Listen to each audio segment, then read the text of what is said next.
अपने हितों को देखते हुए और अपनी जरूरतों को देखते हुए बड़ा कैलिब्रेटेड तरीके से उन वस्तुओं पे विशेषकर जहां हम आज भी आयात के ऊपर निर्भर हैं और हमारे किसानों को संरक्षण रखते हुए कुछ वस्तुओं पे खोली है मार्केट।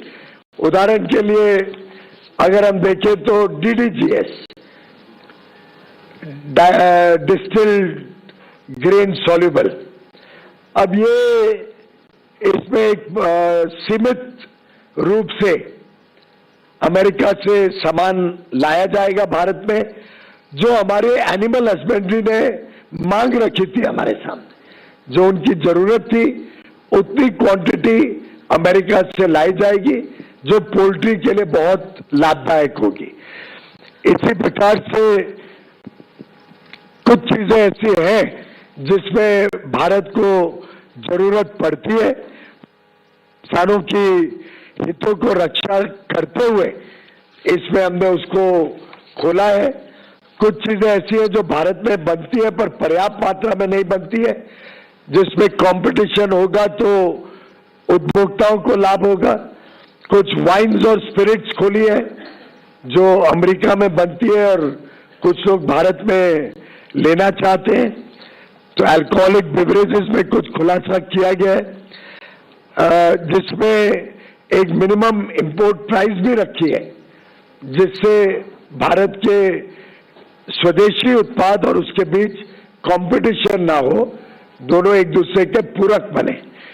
तो कुछ चीजें हम 20 साल से जब यूपीए की सरकार चल रही थी तब से इंपोर्ट चलते आ रहे हैं, जैसे पिस्ता है, वॉलनट है, आलमंड है, कुछ लेंटिल है, कुछ चीजें वर्षों से निर्यात होते जा रही हैं। उन चीजों के ऊपर हमने फेस्ड एलिमिनेशन कुछ चीजों पर, और जो हमारी जरूरत है कुछ चीजों पर शुरू से ही उनको छूट दी है। वैसे ही मैंने जैसे पहले बताया, इंडस्ट्रियल प्रोडक्शन में बहुत सारे ऐसे वस्तु हैं जो भारत की जरूरत है। कई सारी दवाइयां हैं जो बहुत इनोवेटिव है, कैंसर के ट्रीटमेंट के लिए, हार्ट के ट्रीटमेंट के लिए, न्यूरो ट्रीटमेंट के लिए, पीडियाट्रिक ट्रीटमेंट के लिए, जो महंगी हो जाती है ड्यूटी लगने से। ऐसे कई सारे वस्तु जो देश हित में है, जनहित में है, उनको खोला गया है। ऐसे ही हमारे उपभोक्ताओं के लिए कॉस्मेटिक्स कुछ खोले गए हैं जो कंपटीशन लाएंगे, चीजों को सस्ता करेंगे भारत में। ऑर्गेनिक और इनऑर्गेनिक केमिकल्स भारत में काफी इंपोर्ट होते हैं, उसमें ड्यूटी कम की गई है। कंप्यूटर से रिलेटेड कई प्रोडक्ट्स आज भी विदेश से आते हैं। हम चाहते हैं कि वो ऐसे देशों से आए जहां पे फ्री ट्रेड है और जहां पे दोनों द्विपक्षीय ट्रेड है, तो उसमें हमने रियायत दी है। कुछ मेडिकल डायग्नोस्टिक रीजेंट्स होते हैं, मेडिकल डिवाइसेस हैं कुछ जो भारत की आवश्यकता है, कुछ फाइबर स्कोप्स हैं, लैप्रोस्कोप्स हैं, एक्सरे के कोई वाल्व लगते हैं। ऐसे करके बहुत चोजन प्रोडक्ट्स, और हमने देखा कि इन प्रोडक्ट्स में आज भी भारत $26 बिलियन का इंपोर्ट करती है, जिनको खोला गया है। कुछ प्रोडक्ट्स को कुछ समय सीमा में खोला गया है जिसमें ट्रांजिशन पीरियड मिले और भारत के मैन्युफैक्चरर्स को पर्याप्त समय मिले एस्टैब्लिश होने का। इसमें भी कुछ मेडिकल डिवाइसेस हैं, जैसे पेसमेकर्स, कुछ पेट्रोलियम और गैस की मशीनरीज हैं, कुछ डायग्नोस्टिक इंस्ट्रूमेंट्स हैं,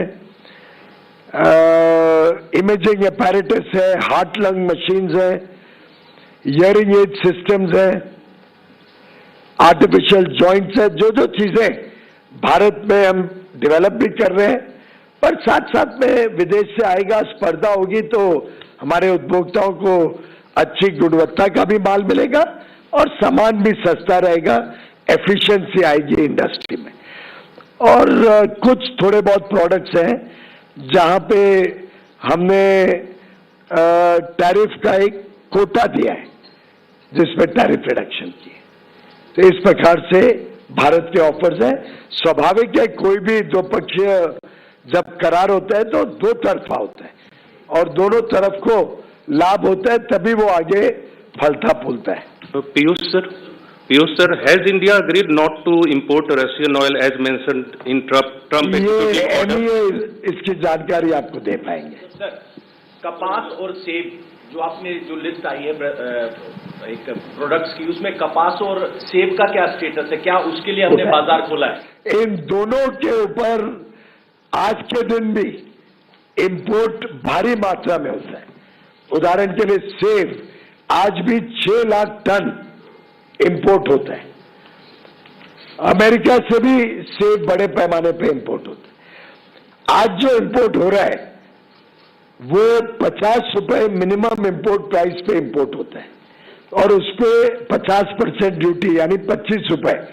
तो एक प्रकार से सेब के किसानों को संरक्षण देने के लिए 50 मिनिमम इंपोर्ट प्राइस, उस पर 25 ड्यूटी, 75 रुपए आज एक फ्लोर है जिससे नीचे इंपोर्टेड माल नहीं आ सकता है। और 6 लाख टन आज भी आ रहा है क्योंकि हमारी खपत ज्यादा है और हमारी प्रोडक्शन उस पैमाने पे कम है और खपत बढ़ते जा रही है जैसे जैसे लोगों की और ज्यादा जरूरतें या डिमांड बढ़ते जा रही है, खपत भी बढ़ रही है। उसके बावजूद जितना आज अमेरिका से इंपोर्ट होता है उससे कम कोटा आज अमेरिका को कंसेशनल ड्यूटी पे दिया गया है। उस पर भी मिनिमम इंपोर्ट प्राइस 80 रुपए रखी गई है और 25% ड्यूटी, यानी 80 रुपए का मिनिमम इंपोर्ट प्राइस, 25% ड्यूटी यानी 20 रुपए। तो भी आज के 75 रुपए के फ्लोर प्राइस से वो 100 रुपए है जिस पे कोटा दिया गया। तो हमारे सेब के किसान पूर्णतः संतुष्ट है और वो जरा भी चिंता ना करें। उनका सामान, उनका बनाया हुआ उत्पाद और उसकी कीमत उनको सही दाम उनको सुनिश्चित किया गया।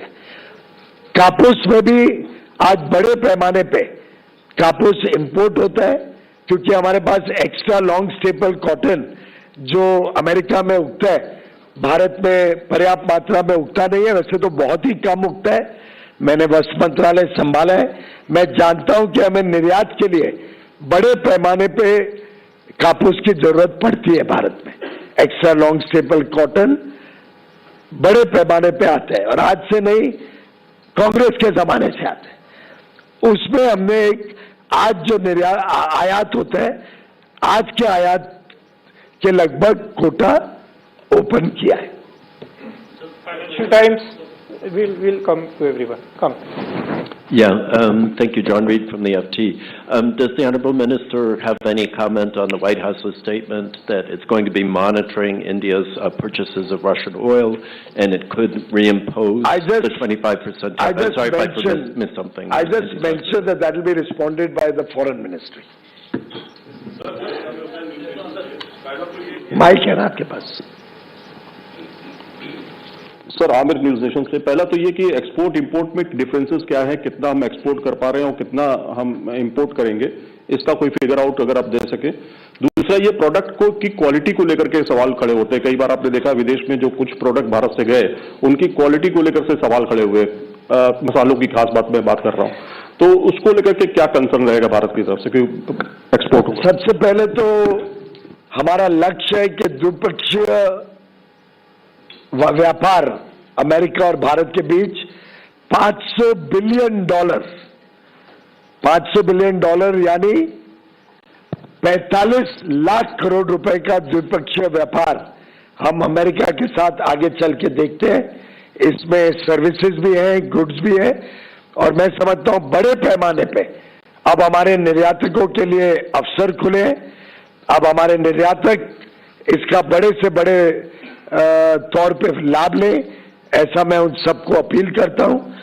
रही बात क्वालिटी की, मेरा मानना है आज भारत की क्वालिटी दुनिया में उत्तम क्वालिटी का माल होता है। आपने देखा है माननीय प्रधानमंत्री ने क्वालिटी पे कितना जोर दिया है। 2014 से ही जब उन्होंने प्रधानमंत्री का देश को सेवा करने का पद संभाला, पहले से ही उन्होंने क्वालिटी के ऊपर जोर दिया है। उन्होंने कहा था Bharat zero defect zero effect Z के मूल्य पे चलेगा। हाल में ही उनके मन की बात जो 2 हफ्ते पहले हुई थी रविवार को, उसमें भी माननीय प्रधानमंत्री जी ने क्वालिटी पर बल दिया। पार्लियामेंट का सेशन शुरू हुआ, उनके पहले दिन के उद्बोधन में भी उन्होंने क्वालिटी का जिक्र किया और परसों ही राज्यसभा में माननीय महामहिम राष्ट्रपति जी के उद्बोधन पर जो धन्यवाद का प्रस्ताव था, उस पर भी जवाब देते हुए माननीय प्रधानमंत्री जी ने बल दिया कि भारत की क्वालिटी और भारत का ब्रांड सर्वोच्चम होना चाहिए, बेस्ट होना चाहिए, दुनिया का फेवरेट होना चाहिए। और मैं मानता हूं हमारे निर्यातक बहुत बेहतरीन काम कर रहे हैं इसमें। सर कृषि और डेयरी क्षेत्र में क्या 100% प्रोटेक्शन है? क्योंकि कंफ्यूजन ये है कि क्या कुछ शर्तों के साथ उनको एंट्री दी गई है और लगातार विपक्ष जो ये कह रहा है कि पूरी बात बता नहीं रही है सरकार। अब विपक्ष के लाचारी का, झूठ और भ्रम का तो हमने अब इतना अनुभव हो गया है कि भारत की जनता भी उनसे अब भ्रमित नहीं होती है। झूठ और फरेब के अलावा उनके पास जनता के पास लेके जाने के लिए कुछ नहीं है।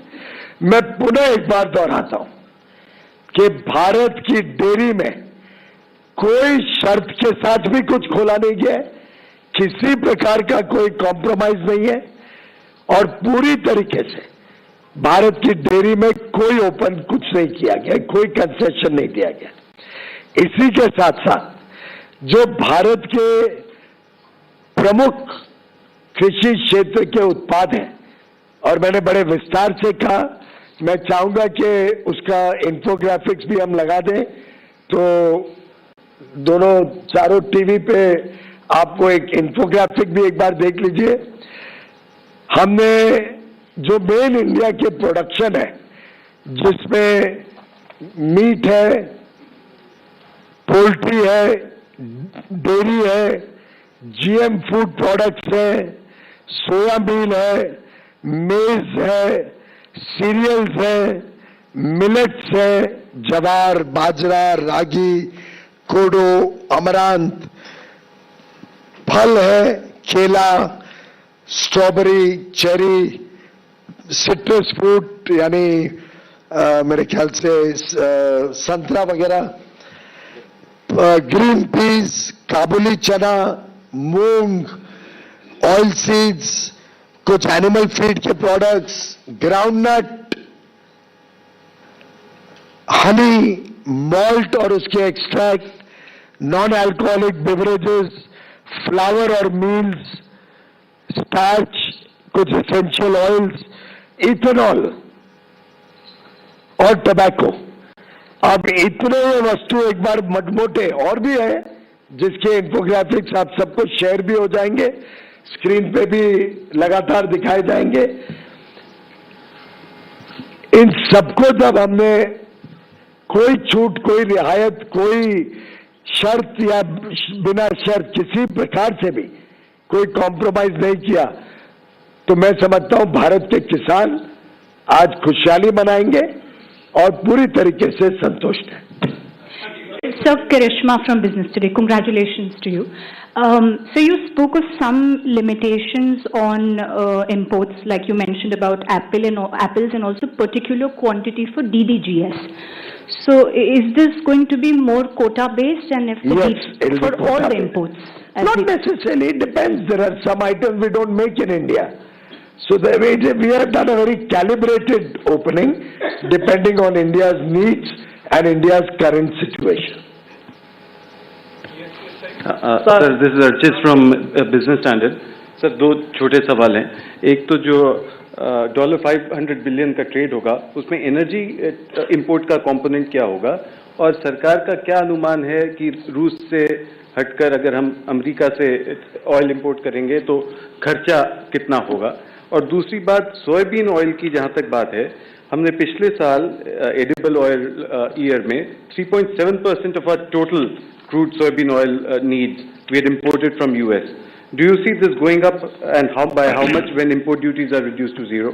Now they're 27.5. As regards the composition of the imports, it is up to the importers and up to the suppliers of the United States to give them an offer that they cannot refuse, and material comes into India. उसमें सरकार तो कुछ खरीदती नहीं है, बेचती नहीं है, वो प्राइवेट ट्रांजैक्शन है। रही बात ऑयल की, उसका मैं आपको कई बार बोल चुका हूं, आप जितनी बार और पूछोगे मेरा जवाब वही होगा कि वो MEA उसका जवाब देगा। और जहां तक सोयाबीन ऑयल की बात है, उसमें भी एक कोटा निर्धारित किया गया।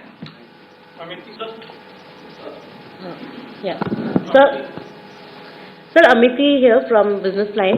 Sir, on ICT imports, on laptops and tablets and all, so are we moving back to a free import regime from the license or the authorization regime? There is no license regime on this. Authorization requirement. Well, that is more directed towards safeguarding our interests from countries which are known to do predatory pricing or supply goods at irrational prices, which are even sometimes lower than the cost of manufacture in India.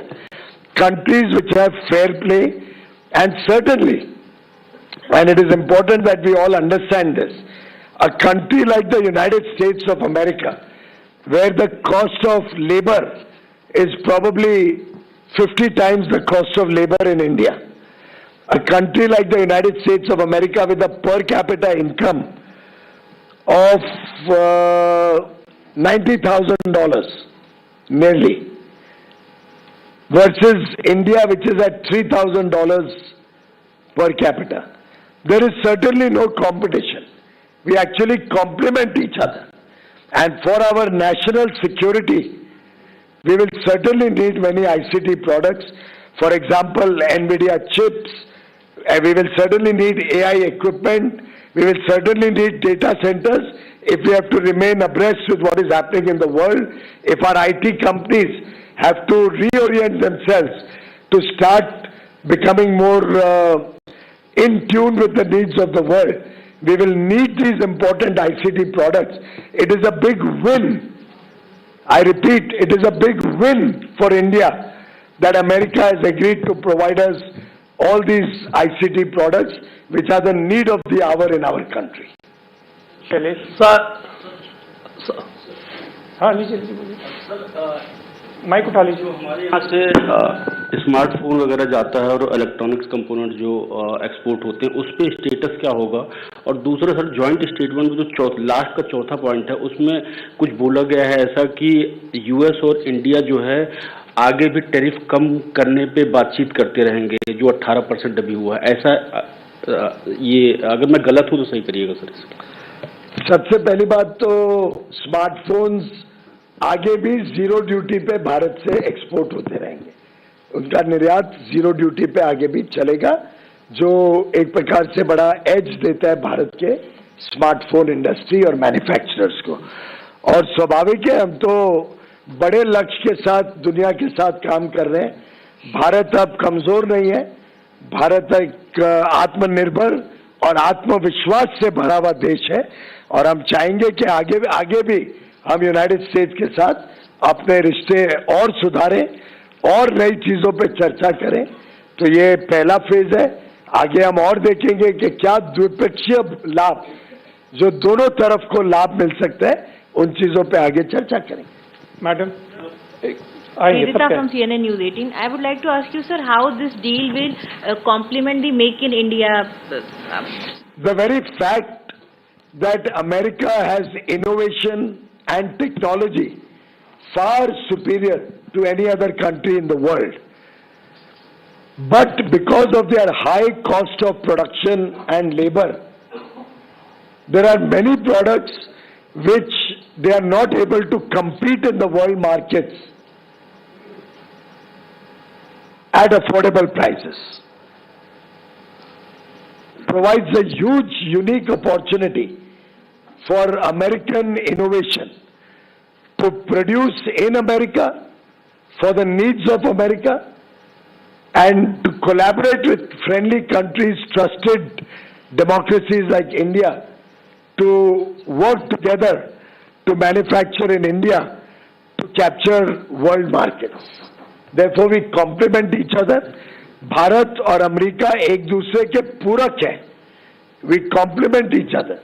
हम स्पर्धा नहीं करते. We don't have a competition with each other. हाँ जी आलोक.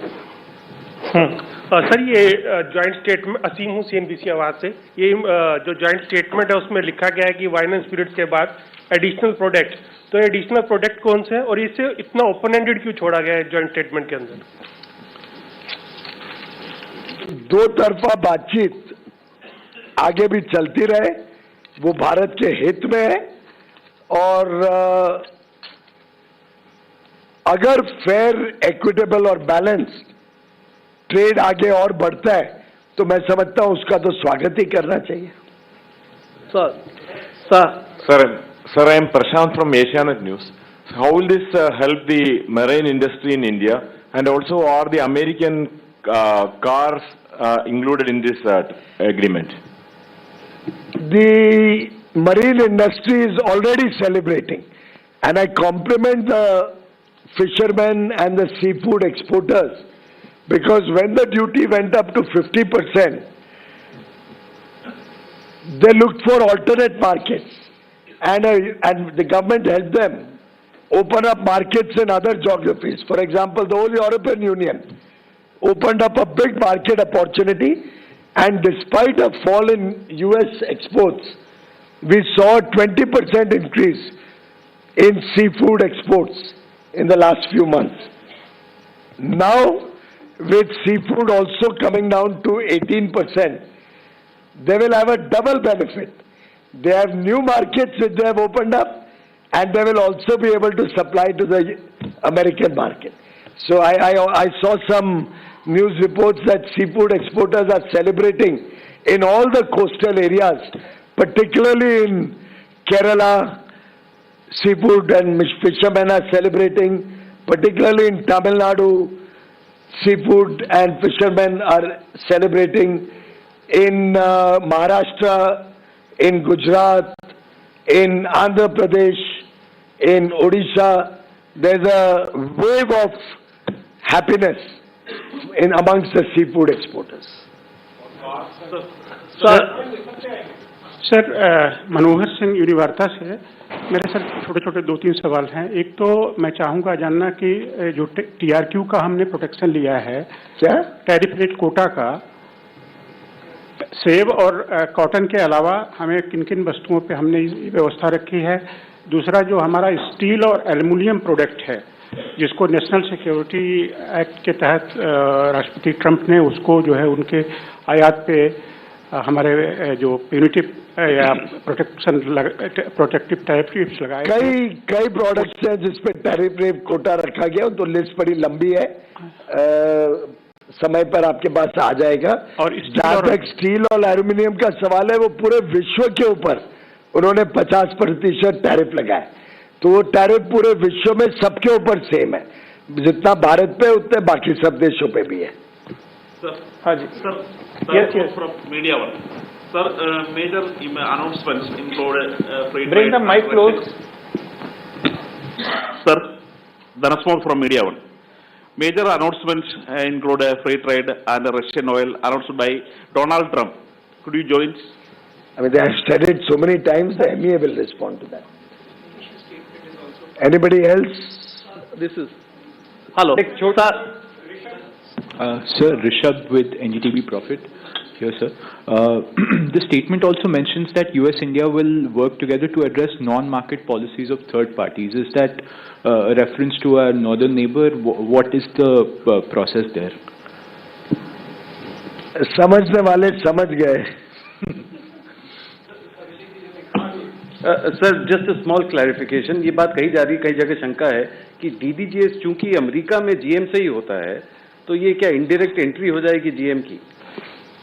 इसके ऊपर environment ministry के processes हैं, और जैसे बोविन मीट है, एक बार बोविन मीट प्रोसेस हो जाता है तो फुट एंड माउथ डिजीज के ट्रेस नहीं आते उसमें, that is done and dusted after it gets process. ऐसे कई सारे प्रोडक्ट्स में एक बार प्रोसेस हो जाता है तो उसका इफेक्ट जीएम का नहीं रहता है। और वो तो हम इतने दुनिया भर का सामान आप लोग खाते हैं, चॉकलेट्स खाते हैं और क्या क्या दुनिया भर के जाते हो, आप भी विदेश जाके खाते हो, तो एक बार प्रोसेस हो जाता है तो उसके बाद वो विषय रहता नहीं। Yes, this side. Yeah. Introduce yourself. Sir, Introduce yourself. sir, this is Vibhuti from Sambad. Sir, this side. This is Vibhuti from Sambad, Odisha. So I want to ask you one thing. As you know, sir, Odisha is a very fast-growing state in strawberry. And what is your specially plan for import and export about strawberry situation? अभी क्या है? और second चीज है कुछ pesticides product को लेके last time US has done problem on mangoes, so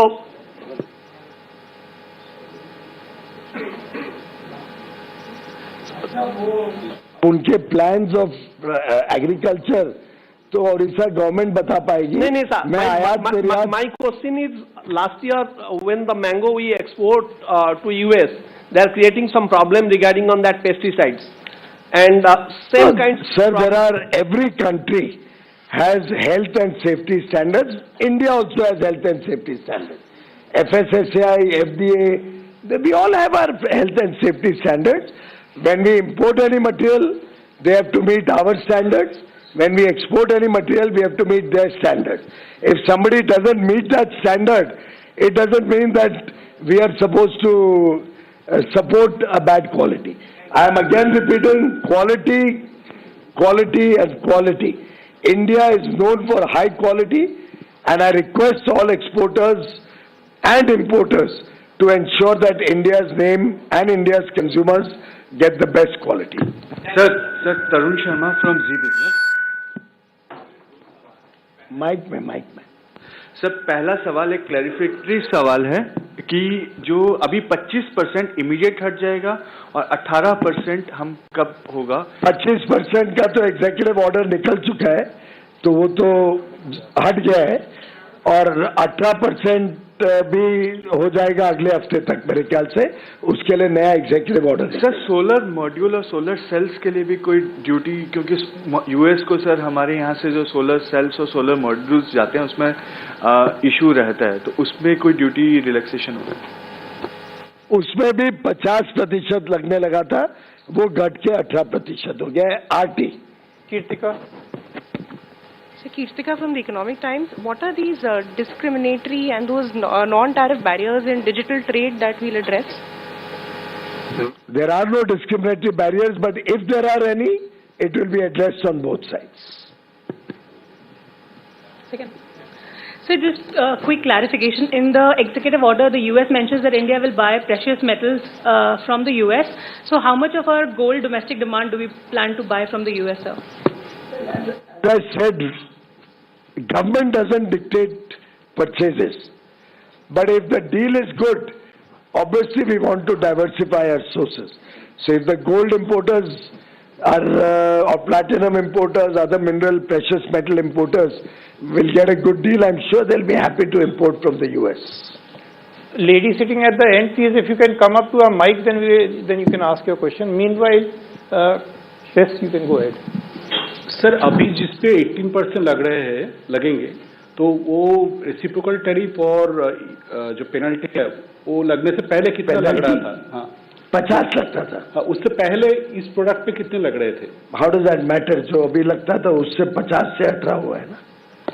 Yes. I'm Pooja Das from Down to Earth magazine. Sir, my question is related to critical minerals. After China imposed export ban on rare earth, and after this BTA, how do you see India and US partnering for critical minerals, especially for rare earth? Very good question. US and India are both strategic partners, friends and allies. and we are a part of Pact Silica, the US-led initiative, which is working to develop alternate sources of critical minerals, which is working to create resilient supply chains to ensure uninterrupted supply of critical minerals to support industry and support economies around the world. And we are very confident that like-minded friendly countries who are all members of Pact Silica will have a significant impact in ensuring very robust and resilient supply chains in critical minerals. Sir, Abhimanyu from CNBC TV 18. Sir, what is the kind of gain we are looking at with respect to export of aircraft parts from India into the US, and how is the duty reduction going to be affected like? Already Boeing is a large buyer of aircraft parts from India. Already Airbus is a large buyer of aircraft parts from India. In fact, I'm told both these companies are looking at India as their largest foreign original equipment manufacturer, OEM, for parts. And going forward, and I've had conversations with the top board CEO and the top board of both these companies. There's a lot of excitement about the US-India partnership, and with the execution of this interim agreement as a first phase, this will only get strengthened. With sir's permission, we'll take last couple of questions. Rajiv ji. Sir मेरा सवाल राजीव दैनिक जागरण से sir मेरा सवाल है कि बहुत सारे item पे जीरो ड्यूटी अब हमारा हो गया है जो हम एक्सपोर्ट करेंगे अमेरिका पे, तो उसका वॉल्यूम कितना है, कितने बिलियन डॉलर का हम वो एक्सपोर्ट करते हैं जिसपे जीरो ड्यूटी हो गया, और क्या इससे तत्काल रूप से कितना फायदा मिलेगा? दूसरा सवाल है सर, ऑटो पार्ट्स को लेकर हम लोगों ने क्या किया है, इस पे थोड़ी स्थिति स्पष्ट नहीं है। किस चीज पे? ऑटो पार्ट्स पे जैसे मैंने कहा कि कुछ ऑटो पार्ट्स ऐसे हैं जिसपे हमें जीरो ड्यूटी मिलेगी, कुछ पे 18% रहेगा। दोनों प्रकार के ऑटो पार्ट्स रहेंगे, और लगभग आधा जो हमारा एक्सपोर्ट है वो जीरो ड्यूटी पे चले जाएगा। 40 to 45 बिलियन। 44 के करीब है। अगर इतना ही आप लोग हमारे को ग्रिल करके स्पष्टता चाहते हैं। तत्काल रूप से फायदा होगा हमारे एक्सपोर्ट को, चूंकि जीरो पे जाएगा तो। देखिए, हमारे एक्सपोर्टर्स को मैं अपील करता हूं, अब बड़ा अच्छा समय है भारत का। जैसे माननीय प्रधानमंत्री जी कहते हैं, यही समय है, सही समय है। दुनिया के 38 विकसित देशों के साथ प्रधानमंत्री मोदी जी के नेतृत्व में हमने नए बाजार खोलने का काम किया है। आज हमारे निर्यातकों के लिए, हमारे मेक इन इंडिया प्रोग्राम के लिए, हमारे स्टार्टअप्स के लिए स्वर्णिम मौका है। हमारे को पूरी दुनिया भारत को एक विश्वसनीय साझेदार के रूप में देखती है। भारत के युवा युवतियों के हुनर पर, उनके टैलेंट पर, उनके स्किल पर दुनिया को बहुत उम्मीदें लगी हुई है, और मेरा पूरा विश्वास है माननीय प्रधानमंत्री मोदी जी के नेतृत्व में भारत आगे आने वाले दिनों में दशकों तक विश्व की सबसे तेज गति से बढ़ने वाली अर्थव्यवस्था बना रहेगा, और जल्द ही दुनिया का तीसरा सबसे बड़ा अर्थव्यवस्था बन जाएगा, और 2047 तक आज की $4 ट्रिलियन की भारत की अर्थव्यवस्था, इकोनॉमी कम से कम $30 ट्रिलियन से अधिक भारत की अर्थव्यवस्था हो जाएगी। बहुत बहुत धन्यवाद मित्रों। मैं समझता हूं, जैसे माननीय प्रधानमंत्री मोदी जी ने कहा, अब भारत फ्यूचर रेडी है। राष्ट्रपति के अभिभाषण पर राज्यसभा में माननीय प्रधानमंत्री जी ने वाक्य इस्तेमाल किया था, भारत अब फ्यूचर रेडी है। मैं समझता हूं कि इस आज के एग्रीमेंट से यूएस के साथ एग्रीमेंट जिसकी महीनों से सभी को इंतजार थी, मैं एक एक एग्रीमेंट करता था, आपके पास आता था, आप सीधा पूछते थे यूएस का कब हो रहा है। तो मैं समझता हूं ये एग्रीमेंट होने से किसान भी सुरक्षित, देश भी विकसित और भारत फ्यूचर रेडी बन गया है। बहुत बहुत धन्यवाद। You want an English statement also? Are there English channels? So those who don't want it can leave, those who want it can stay.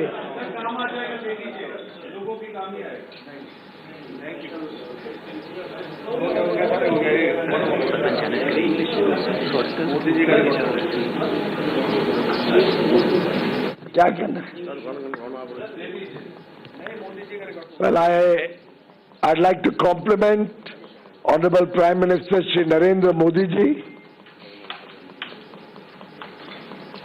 and President Mr. Donald Trump for this historic agreement, the interim framework for interim agreement which has been finalized, which will soon be converted into the first tranche of our potential bilateral trade agreement, bringing to fruition what was decided by both leaders when they met in Washington, D.C. in February 2025.